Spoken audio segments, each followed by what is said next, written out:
DCT Audio. The art of good listening. I'm just popping down to the corner shop. Can you get some milk and take the dog with you?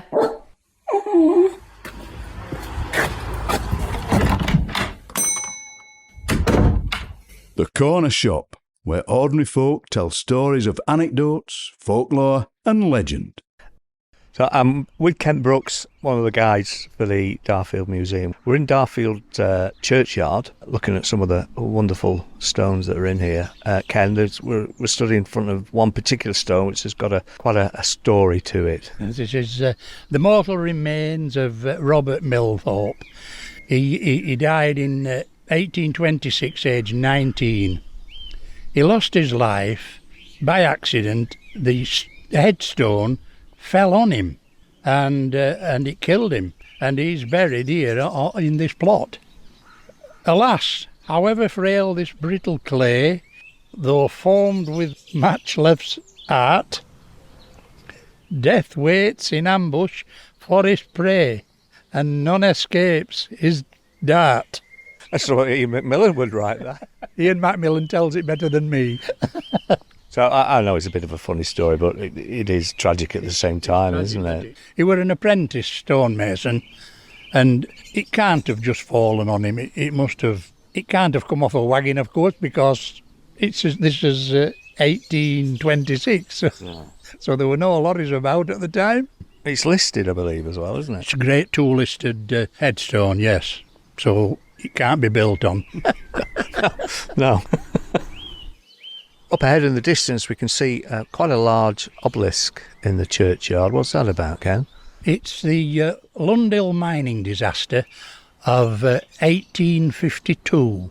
189 men and boys were killed in this explosion. 146 of them are buried here in Darfield churchyard, beneath this obelisk. So that is to commemorate the Lundil disaster. And I suppose there's going to be at least one generation, if not two generations, of people lost there. I'm sure, yes, because the boys would be as young as 10 years old.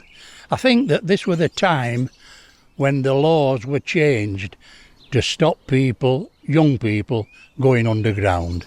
Yeah, this was one of the disasters that changed the laws at that time. Now we're just walking through the churchyard now. There's another headstone. Ebenezer Elliot. Ken, tell us a little bit about Ebenezer. Ebenezer Elliot, known as the Corn Law Rhymer.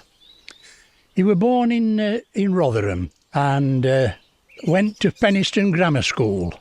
He joined a Sheffield political union, but when they advocated violence, he left. And he was a really good poet, and he was against the government and the rich people at this time, the rich farmers who were increasing the price of bread. Ordinary people couldn't afford. So this is the poem he wrote. When wilt thou save the people, O God of mercy, when? Not kings and lords, but nations. Not thrones and crowns, but men. Flowers of thy heart, O God, are they. Let them not pass like weeds away. Their heritage a useless day. God save the people.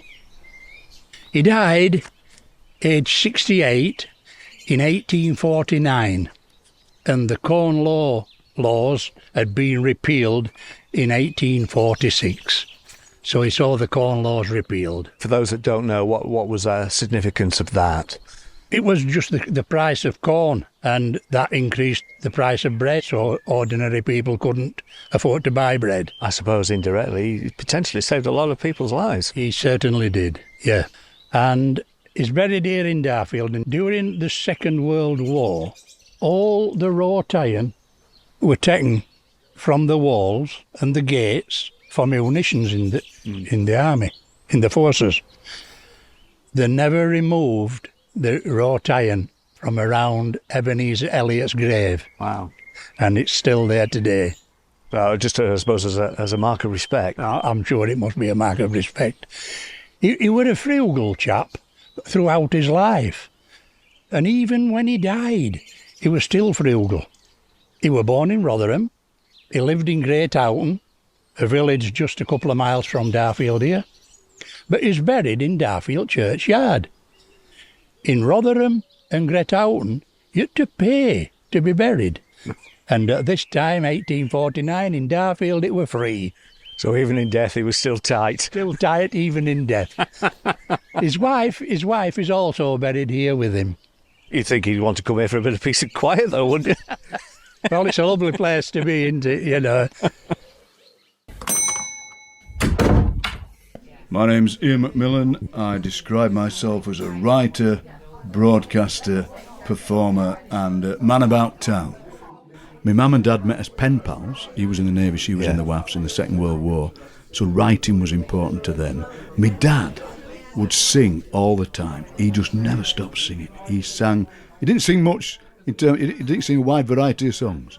He would sing Donald, Where's Your Trousers? That was one of his favourites. And Sandy Shaw's Puppet on a String. He loved them two songs. But he sang all the time. So there's always been that link for me between song and poetry and kind of what you call human endeavour. So my dad would sing all the time. He died on Christmas Day 2001 and he'd had a stroke and he wasn't very well. But I remember going to see him in hospital not long before he died and he could hardly talk, but he was still singing. You know, and you think, and that, yeah, so it's, for me, poetry just felt like a natural expression of speech. My Uncle Charlie couldn't read and write, but would tell these amazing stories. I used to play chess with him, but he thought it was called chest. Like, because round here, an odd dialect thing is they sometimes call the hearse, the funeral hearse, a hearse. And he said, I play chest. And he thought that any piece could move in any direction, take any other piece, and be replaced by household objects. So, this is true. You're playing chess, and he'd be just taking pieces all the time, and he'd get a boiled egg and swap it for king, or he'd get like a Pagoda Park Drive and swap them. That was magical. My Uncle Jack from Sheffield, what we call a deedar, because in Barnsley we talk like this. In Sheffield, because I love accents, in Sheffield it's much harder to do. Nardin, what are doing there, Dee? What dad? So we call them deedars. Right. So when Barnsley plays Sheffield Wednesday, we all shout deedar, deedar at them. But my Uncle Jack, again a storyteller, on Boxing Day, you go to his house, and he always had a joke ready. He'd have like a flower and squirt water at you, or he'd like have electric shake your hand. And one year, he got a rubber jam tart. Right. And he went, Nardin, would I like a jam tart? And my dad, a very innocent man, despite the fact he'd been it well. My dad bit this tart and he went, hey, Jack, it's a bit rubbery. And Jack went, that's because it's a rubbering. And that was him explaining gag. And then, for the next 10 years, we go to Uncle Jack's on Boxing Day and he get rubber jam tart again. And my dad would go, I hope he doesn't get the rubber jam tart. And me, Uncle Jack went, Nardin, you don't want a tart. And so it was just that. He was just surrounded by people just... Sounds like Uncle Jack had a bad memory. Uncle Jack, he was incredible. He was in the Second World War, like my dad, and he was at Western Desert, and he was sat exhausted on this sand dune, and the American General Mark Clark drove past in a jeep, and my Uncle Jack went, Nardin, and I that near Mark Clark. He says, I am that soldier. He says, well, fighting's other way. So Uncle Jack got arrested. My name is Brian Marshall. I was born and bred in Darfield, lived nowhere else, 87 years ago. And my grandfather was Timothy Marshall. Probably a load of the villagers will remember him as being the village cobbler, which my father became the village cobbler, and I became the village cobbler. And I was the one that shut the shop. But the story I'm going to relate is the Darfield Judgment. Now, my father's eldest brother was called John, and my grandfather sent him to church on Ascension Day, and the law was that if your child went to church on Ascension Day, he didn't have to attend school for the rest of the day. And my grandfather and another Darfield father, which I can't remember his name, they were taken to court by the West Riding County Council. and prosecuted. Canon Sorby, who was the vicar or rector at Darfield, took up their case, arguing that it was law of the land. It went to the House of Lords, and it was ruled in Canon Sorby's, my grandfather's and my uncle's favour, and it became known as the Darfield judgment. There's a little sting in the tail, this story. John, who was the said boy, went to work at Houghton Main, like all the lads did in Darfield, and I believe he left school when he was like 13 or 14 or even younger than that, and he worked underground at Houghton Main as a pony leader. And one day the pony kicked him in the head and killed him. Oh dear. So all the work, really, that poor bloke never, you know, had the life he should have had. Yeah. And this judgment was, I don't think people realise just how important this judgment was. Yeah, I don't know whether it's still valid or what. I suppose it will be. It was in canon law, I believe, which is a different law to the normal legal law. It's the church law. But clearly it went to the House of Lords, so it's, you know, one of the highest courts of the land, isn't it? Houses of Parliament. Yeah. So what year would this have been? Oh, I can't remember. Well, obviously it was before I was born. Yeah. I remember during the war, I was born in 1936, so I'd only be 3 when war broke out. And I think it'd been 1941 when Germany bombed Sheffield. And at that time, I lived with my parents, obviously, in mill houses, just below the old, what used to be now, the Station Inn or Station Hotel, which is now the Mumbai Rooms or something weird it's called. But it was always known as Debney's because the landlord's name was Debney. And it were a very popular pub. Now, the first night that they bombed Sheffield, I think it was Thursday night. They bombed it on Thursday night and Sunday night. The first time we sheltered in our cellar on Doncaster Road, born just below the Station Hotel. But the Sunday night,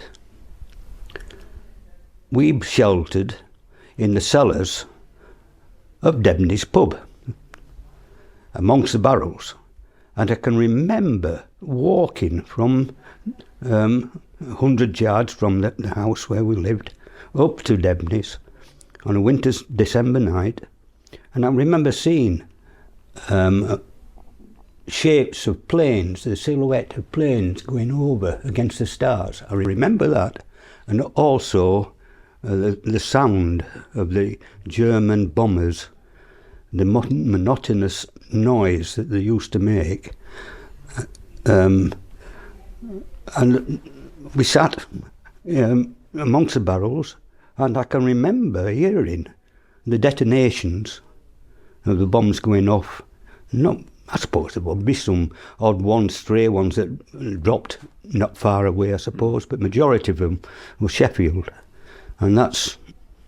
But I always remember walking and looking up and seeing the silhouettes of bombers against the stars. So I was a member of the Barnsley Mountaineering Club, which it seems silly, landlocked mining town, Barnsley, having a mountaineering club. And it was formed in 1944. And then it really took off. whereas the people were coming from the forces after the war.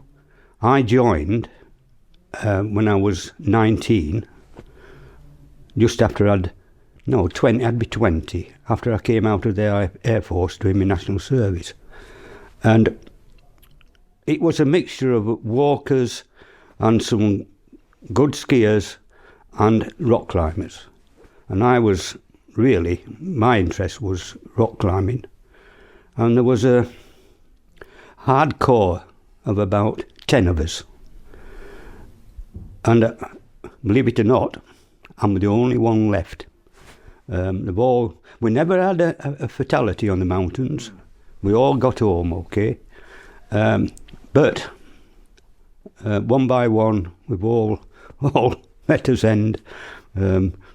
Nobody killed, and I'm the only one that's left of the hardcore. And the club is still there, but it's a walking club now. There's no rock climbers amongst it or anything like that. We climbed. I never got to the Alps. I couldn't afford it. But I climbed Scotland, Wales, the Lake District, and obviously the Peak District, which was our playground. Yeah. And had some good times. 1958. Saturday morning, overtime shift at the coal mine. I came downstairs about 5 a.m, opened the front door, and there were 4 inches of snow on the floor.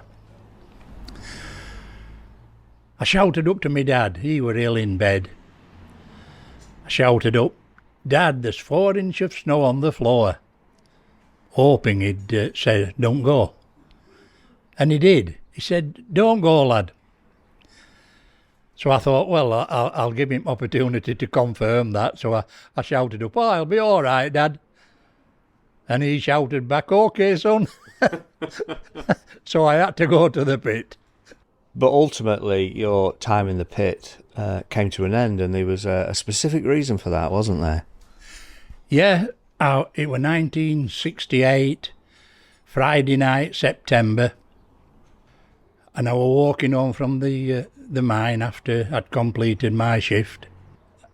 I was married now with 1 child, and you could almost see my house from the coal mine.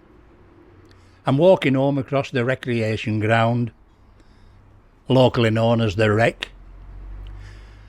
and I'm about halfway across, and I hears this loud voice, "Ken, don't go back to the mine anymore." I ran home and told my wife, and I never went back to the mine anymore. I only went back to hand my notice in. Now, when you told me this story and you heard this voice, there was nobody to be seen, was there? There was absolutely nobody. I was in the middle of the recreation ground on my own. There were not another soul about. And you heard it as clear as day? As plain as I'm talking to you now, yes. It is a true story. Yeah. And you never went back? Never went back. No. So it must have been something serious that hit me. My name is Liz Crowcroft, and I'd like to share some of my memories of growing up and living in Darfield with you. My mum and dad married in 1948. They both lived in Darfield then, but when they got married, they couldn't find a home to live in. So they rented a house in Thurnsker, just a few miles away. However, in 1952, when I was 3 and my sister was 1, they managed to buy a house back in Darfield. It was in an area called Darfield Bridge, and it was on Cliff Road. I found out years later that my mum wasn't too keen to move into Cliff Road, because in Thurnsker she had a bathroom. But what we did have, it was a tin bath, and it hung on the outside wall of the outside toilet across the yard next to the coal place. In the house, known as a 2 up, 2 down, we had a living kitchen with a Yorkshire range and a front room, and upstairs we had 2 bedrooms. No bathroom, but I'll come back to that. What I do remember about the area of Cliff Road and Churchview was a great sense of community. Everybody knew everybody. Everybody helped each other. The doors were always open. People were always chatting in and out of each other's houses. It was a lovely place to live.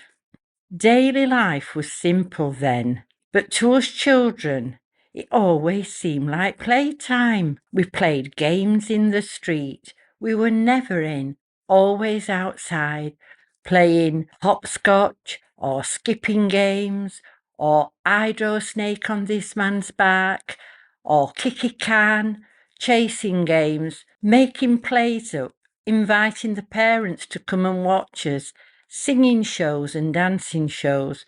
Such fun out in the fresh air. In the school holidays, families would get together and take anybody's children, with permission of course, out for the day, walking to the countryside, taking bottles of water and bread and butter and sandwiches. Such simple pleasures that we had. There was a lot of excitement in 1953 because of the coming coronation of the new young Queen, Queen Elizabeth. The Queen was the same age as my mum, and my mum always felt a certain affinity with the Queen. Everybody was excited for the coronation. My granddad bought us a television so we could watch it. It was a little bush television. I guess it had a 12-inch screen. It was very tiny, black and white, obviously, as they were then. There was great excitement in the neighbourhood because everybody planned to come into our house and watch it. I don't know how much my mum saw because she was busy brewing up and making cups of tea for everyone. We, the children, were all catered for because the mums and the dads had made us paper crowns so we could wear crowns for the day, and they brought old net curtains and oak sheets and things so we could have trains, and we could be very regal marching about the backyard, keeping our crowns still and not falling off. It was a fabulous day for everyone. As I said, a great sense of community. Bath night was always on a Sunday. It was a lovely night, though hard work, of course, to lift the tin bath in, clean it out, heat the water up on the fire or the boiler, but it was always cosy in front of the fire. A lovely cosy night. It was not so good when you had to go up to bed into freezing bedrooms with icy cold lino on the floor. My sister and I had a rag rug in the middle of our bedroom, and we perfected the skill of jumping out of bed and landing onto the rag rug, a warm landing. Bath nights turned into party nights with the arrival of a new family who moved in next door to us. Edna, the mum, would wait for the tin bath to be carried in. She'd give it 15 minutes, enough time to fill the bath, my sister and I being bathed and lifted out, and she'd march in with her family, all ready to go in the bath. "Well, I've brought these in," she said. "They may as well go in while you've got the water here." And in would go her children, and it'd be splash, splash, splash, and it'd be laugh, laugh, laugh. When they came out, Edna would raise her arms and she'd say, "Queue here for bread and jam, queue here for bread and dripping." And mums would set about getting us our supper. Supper time was a nice time. It was a time where we'd tell each other stories, and we'd practice our nursery rhymes, and we'd practice our counting. After Sunday night bath night, Monday was wash day. I didn't like wash day at all. It was so steamy. Oh, it went on and on and on. And we didn't seem to get proper meals on wash day. We had to eat everything out of tins. I remember at my grandma's that she did all her washing outside in all weathers because she'd no room inside for the dolly tub, the mangle, the posser, the dolly pegs, the dolly legs, the scrubbing board, the tongs, all the dirty washing. Again, she had to be up early to light the fire to heat the water to fill the dolly tub by hand. She had 9 children, my dad being one of them, so there was always lots of washing. And this was sorted out into whites and coloureds, lots and lots of piles of washing, and she'd always finish off with the pit clothes. Grandad's pit clothes, my dad's pit clothes when he still lived there. I remember when she was doing the whites, she'd always pop a dolly blue bag into the final rinse of the whites. This was to disguise any hint of yellow from the soap or aging. It was hard work doing all that washing, and then, of course, they'd be drying and ironing for the rest of the week. I do remember that her preparation started on a Sunday when she darned and repaired any items that needed repairing. Make, do and mend, that's what it was. And as my dad always said, first up, best dressed. Well, you would with 9 children. On to school days. I was 4 years old when I went to Shrogshead, and I insisted on my very first day that now that I was a big schoolgirl, I could walk home all by myself at home time. And my mum let me. 4 years old. Of course, everybody walked then, so my mum would know that I'd just go along with the rest of the crowd and they'd all keep an eye on me. I remember the May Queen concerts at the infant school, the little shows we put on and the songs that we sang. I think about the songs now, very un-PC. In 1958, the River Dearne, running by Churchview and very near to my house, flooded, and we all got the river water into our houses. You can imagine that the children were standing on the doorsteps where they could say, "No school today, no school today." How wrong we were. The army came in a huge truck. They went to every house to ask if there were any children there and said they'd come to take us to school. And they lifted us shoulder high and took us out to the army lorry and trundled us up to school. That was an exciting day.